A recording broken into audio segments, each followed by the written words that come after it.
دیکھو اس واقعے میں ہمیں بڑا سبق کیا ملتا ہے کہ 3 کیٹیگری کے لوگ آئے ہمارے سامنے، ایک آدم، ایک فرشتے اور ایک شیطان،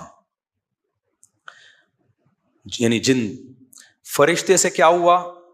فرشتوں کو اللہ نے بتایا کہ گارے سے مخلوق پیدا کر رہا ہوں، سجدہ کر لو۔ فرشتوں کو لاجک سمجھ میں نہیں آئی، نہ انہوں نے لاجک پوچھی، بغیر کہے ٹھا کر کے سجدہ کر لیا۔ نافرمانی کا کوئی تصور تھا ہی نہیں۔ ہم لوگ انسان ہیں یا فرشتے ہیں یا انسان ہیں؟ انسان ہیں۔ اس کا مطلب ہم سے یہ امیدیں نہیں لگائی جا سکتی کہ جہاں حکم آیا سارے احکام ٹھا کر کے ہم ٹھک ٹھک ٹھک ٹھک فالو کرتے ہوئے چلے۔ اللہ نے کہا نظر کی حفاظت۔ بچپن میں پہلی دفعہ جب یہ آیت سنی تو اس کے بعد سے لے کر آج تک کسی انٹی کی طرف نظر نہیں اٹھی۔ اتنے نیک، کھمبے سے ٹکرا گئے مگر کسی خاتون کو نہیں دیکھا، کیونکہ ہم فرشتے بولو نہیں۔ دوسری طرف شیطان تھا، شیطان کو کہا سجدہ کرو، اتنا ڈھیٹ، یعنی وہ 180 ڈگری پہ دوسری طرف نافرمانی میں، فرشتے فرما برداری میں 180 ڈگری پہ ادھر، لاجک واجک پوچھی نہیں، دھاڑ کر کے سردے میں گر گئے۔ دوسری 180 ڈگری پہ کون تھا؟ شیطان۔ اس کو کہا سجدہ کرو، اس نے یہ نہیں کہا نہیں کروں گا، لم اکن، اٹ ازنٹ پاسبل۔ یہ پورا ترجمہ جو اس کے بنے گا نا، لا اسجدو نہیں کہا، لا اسجدو کا مطلب ہے سجدہ نہیں کروں گا، لم اکل لاسجدا کا مطلب ہے it isn't possible to do this for me. یہ میں نے کہا تھا نا تھوڑی تھوڑی مجھے بھی آتی ہے، وہ بھی ثبوت ہو گیا، یہ میرے لیے پاسبل ہے ہی نہیں۔ یہ مطلب بنتا ہے اس کا، لم اکن، ایسا ہو ہی نہیں سکتا کہ میں ایسا ہوں ہی نہیں۔ یہ دوسری طرف 180 ڈگری پہ ہے کہ نہیں ہے؟ پھر اللہ نے جب ڈانٹ کے نکالا دفع ہو جائے یہاں سے، تو بھی کھوپڑی میں بات نہیں ہے، اور اڑ گیا، اور زیادہ کیا ہو گیا؟ اڑ گیا۔ بھائی اب تو میں ان کو بھی گمراہ کروں گا، میں تو جاؤں گا ان کو بھی جہنم میں لے کے جاؤں گا۔ یہ دوسری 180 ڈگری ہے۔ بیچ میں تھے آدم علیہ السلام، ان کی، ہم لوگ شیطان بھی نہیں ہے۔ کیا خیال ہے کہ جو اللہ کہہ رہے ہیں ہم الٹا چلنا شروع ہو جائے؟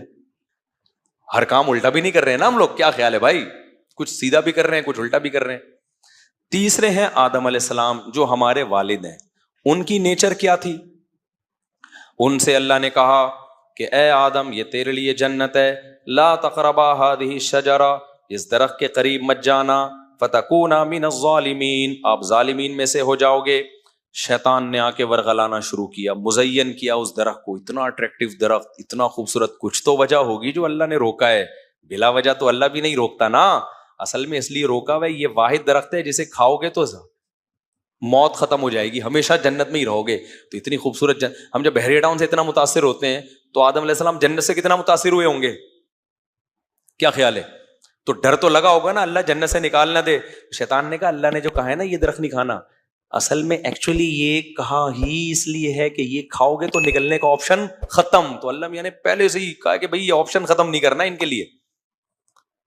ایسی الٹی سیدھی باتیں، فوسوس لہم الشیطان، تو ایسے دل میں چیزیں خیالات ڈال کے آدم علیہ السلام نے کہا ٹرائی کرنے میں کیا جا رہا ہے بھائی۔ ٹرائی کیا اور اللہ کی طرف سے ملی سزا۔ سب سے پہلی سزا کیا ملی؟ کتنی بڑی سزا تھی، دونوں سے کپڑے چھین لیے اللہ نے، جنت سے نکالا بعد میں ہے، لباس پہلے سے نہ، دونوں برہنہ ہو گئے۔ اس سے پتہ چلتا ہے عزت دار آدمی کے لیے بے لباس ہونا سب سے بڑی سزا ہے، اور گورا فطرت سے کتنا دور ہے بے لباسی کو ماڈرنزم، اور فخر کرتا ہے۔ چڈی پہن، اگر کوئی پورے کپڑے پہن کے گھوم رہا ہو میٹرک پاس،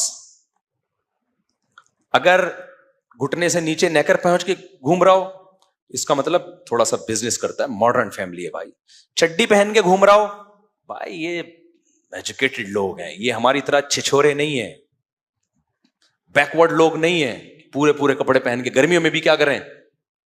آپ جاؤ نا آسٹریلیا کے ساحل پر جاؤ کبھی، چڈیاں، ملیشیا میں گیا ہوں میں، چڈی پہن کے گورے بیٹھے ہوئے، تو ان کی گوریاں وہ تو الگ ہی حساب ہے، ان کو تو اس پہ بھی غصہ آ رہا ہوتا ہے یہ چڈی بھی کیوں ہے، وہ تو گورنمنٹ کا لا ہے کہ چڈی اتارنے پر پابندی ہے، ورنہ آپ دیکھتے چڈیاں مارکیٹ سے کیا ہو جاتی، شارٹ۔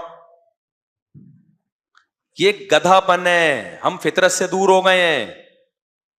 میاں بیوی ہیں جبکہ ان دونوں کا ایک دوسرے سے پردہ نہیں ہے, لیکن نارمل حالات میں میاں بیوی میں بھی حیا ہوتی ہے تو وہ کپڑے پہن کے بیٹھتے ہیں, برہنہ نہیں گھوم رہے ہوتے گھر میں, شرم آتی ہے ان کو بھی.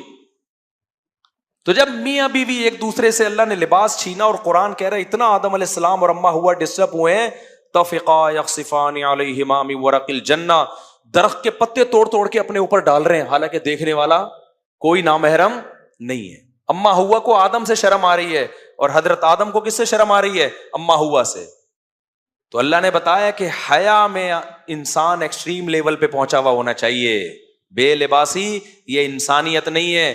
آج کہتے ہیں بے حیائی کا کپڑوں سے کیا, لبرل طبقہ جو آ رہا ہوتا ہے نا, بھائی خاتون کی مرضی ہے وہ پورے کپڑے پہنے آدھے پہنے, آپ اپنی نظر نیچے رکھیں, تو پھر کچھ بھی نہ پہناؤ اس کو. تو یہ حیا جو ہے نا, حیا یہ ایمان کا حصہ ہے. تو ہم ہر چیز گوروں سے لے رہے ہیں بھائی, وہ نیچر سے ہٹ گئے ہیں وہ لوگ. تو عورت کو بھی چاہیے پراپر ڈریس میں رہا کرے. شوہر سے شرم آ رہی اما ہوا کو, اور آج عورتوں کو غیر مردوں سے شرم نہیں آ رہی. وہ ایک عورت گئی نا کسی دکاندار کے پاس, شلوار کا کپڑا چاہیے, تو کہنے لگی تھوڑا سا اور باریک دے دیں, آج کل یہی ہو رہا ہے, یہ تو بہت موٹا ہے. اس نے کہا یہ لے لو, اس نے کہا تھوڑا اور باریک. اس نے دکاندار نے کہا یہ لے لو, اس نے کہا اور باریک. تو وہ دکاندار نے کہا میڈم اسی میں سب نظر آ جائے گا, اس میں بھی فل نظر آئے گا, جو آپ چاہ رہی ہیں نا اس میں آپ ٹرائی کر کے دیکھ لیں, فل نظر آئے گا اس میں. آدم کی جو ہم انسان ہیں نا, تو ہم نے نہ فرشتوں کو فالو کرنا ہے, نہ ہم نے کس کو فالو کرنا ہے, شیطان کو. تو ہم نے آدم کو, تو آدم علیہ السلام کو اللہ نے کیا کیا کہ درختوں کے پتے انہوں نے ڈالے ہیں. تو آدم کی فطرت میں حیا ہے, بے حیائی بے لباسی نہیں ہے. بے لباسی سزا ہے جو انگریزوں کو ملی ہوئی ہے, اور سیکولر اور لبرل طبقے کو ملی ہوئی ہے, کہ لباس ہی مارکیٹ سے کیا ہو گیا, شارٹ. اور بے سکونی بھی ہے اس میں. لباس پراپر ہونا سکون ملتا ہے انسان کو. جو بغیر لباس کے گھومتے ہیں کبھی ایک دن کر کے دیکھیں یہ کام.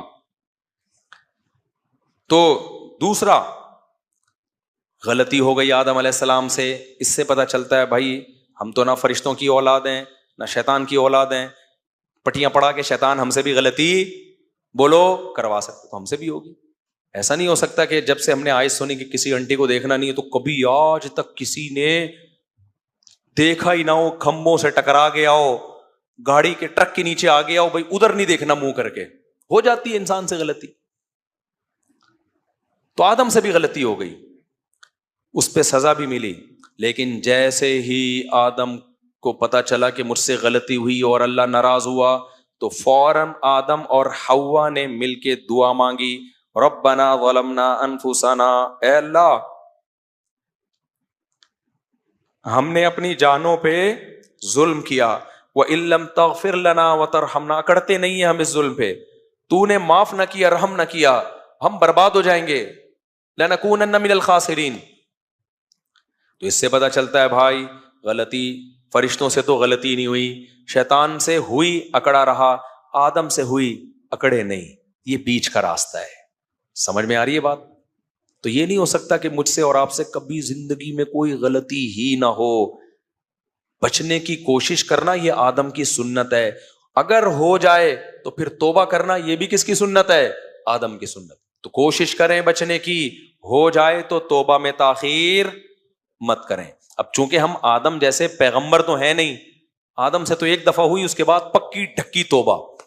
ہم سے ہو سکتا ہے 2 دفعہ ہو, اور کھمبا ٹکرا کے ہمیں پتہ چل جائے کہ ہم سے کیا ہوئی ہے. وہ کھمبا ہی سزا کے طور پر, کھمبا ٹکرانا سمجھتے دیکھتے ہوئے, وہ ایک صحابی کے ساتھ ہوا نا کہ وہ کسی کو دیکھ نظر پڑی کوئی, تو وہ ٹکرا گئے کسی چیز سے, تو آپ نے فرمایا یہ سزا ہے, بس اللہ نے دنیا میں کیا دے دیا, حساب و کتاب پورا کر دیا. تو اگر میرے بھائی کبھی ہو جائے, اب لڑکوں کو ہینڈ پریکٹس کی عادت پڑ چکی ہے, توبہ کرو بار بار. فوج فلموں کی عادت پڑ چکی ہے, چھوڑو اس کو, کمپیوٹر نکال دو گھر سے, بند کمرے میں مت بیٹھو. پھر بھی دیکھ لیا, توبہ کرو, نکاح کرنے کی کوشش کرو تاکہ یہ عادت جلدی چھوٹے. صدقہ کرو, روزے رکھو, کسی طرح سزا دو اپنے آپ کو, لڑو. ہتھیار ڈال دیے نا, اگر ہتھیار ڈال دیے کہ یار مجھ سے نہیں چھوٹ رہا, یہ فوج فلمیں مجھ سے نہیں چھوٹ رہی, جس دن آپ نے ہتھیار ڈال دیے تو بس اللہ بھی کہے گا اب تیرے لیے جہنم کے علاوہ کوئی اور آپشن نہیں ہے. کیوں؟ انلزمکموہا، تو بچنا چاہتا نہیں ہے، ہم زبردستی جنت تھوپ دیں، یہ نہیں ہوگا. لڑتے رہے نا شیطان سے. پھر اگر گناہ سے نہیں بھی بچے نا تو کم از کم یہ تو ہوگا نا، اللہ کہے گا کوشش پوری کی ہے اس نے، کچھ اس نے کیا، کچھ میری رحمت کام آئے گی. اگر آپ نے ہتھیار ڈال دیے، کہ مجھ سے بہت سے لوگ کہتے ہیں بھائی میں توبہ کر کر کے تھک گیا، فوش فلموں کے بارے میں تو بہت ہے کامن یہ چیز، یار توبہ کر کر کے تھک گئے بھائی، ہم سے نہیں چھوٹ رہا ہے، چلو اب دیکھو بس چھوڑو، عادت ڈالو. تو پھر ٹائم متعین کر لی ہفتے میں کتنی دفعہ دیکھنا ہے. اب جب اس کنڈیشن میں آ گئے نا، یہ بہت ڈینجرس ہے. یہ کیا ہے؟ اس کا مطلب ہے کہ اب آپ نے کمپرومائز کر لیا جہنم پہ.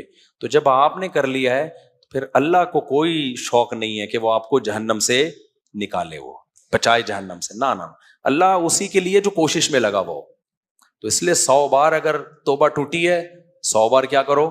توبہ. ایک آخری بات کر کے، حکیم اختر صاحب رحمہ اللہ تعالیٰ ایک بڑی پیاری مثال دیا کرتے تھے. کہتے تھے خراب چیز اگر ٹوٹ جائے تو جوڑی نہیں جاتی، اس کو اٹھا کے پھینک دیا جاتا ہے. ایک پیالہ آپ کے پاس پتھر کا تھا، چینی کا پیالہ تھا، ٹوٹ گیا، کون گھنٹوں بیٹھ کے جوڑتا ہے؟ اٹھا پھینک. مٹی کا پیالہ ہے دوسرا لے لے. لیکن اگر وہ سونے کا پیالہ ہو اور ٹوٹ جائے تو کیا کچرے میں پھینک دو گے؟ ایلفی سے دوبارہ جوڑو گے. پھر ٹوٹ گیا پھر جوڑو گے، پھر ٹوٹ گیا پھر جوڑو گے.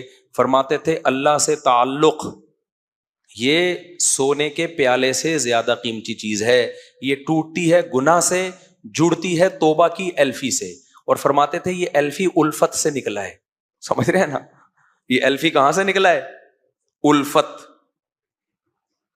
تو الفت محبت نا، اللہ سے کی نافرمانی کی تو اللہ سے نفرت، ایک قسم کی نفرت ہی ہے یہ.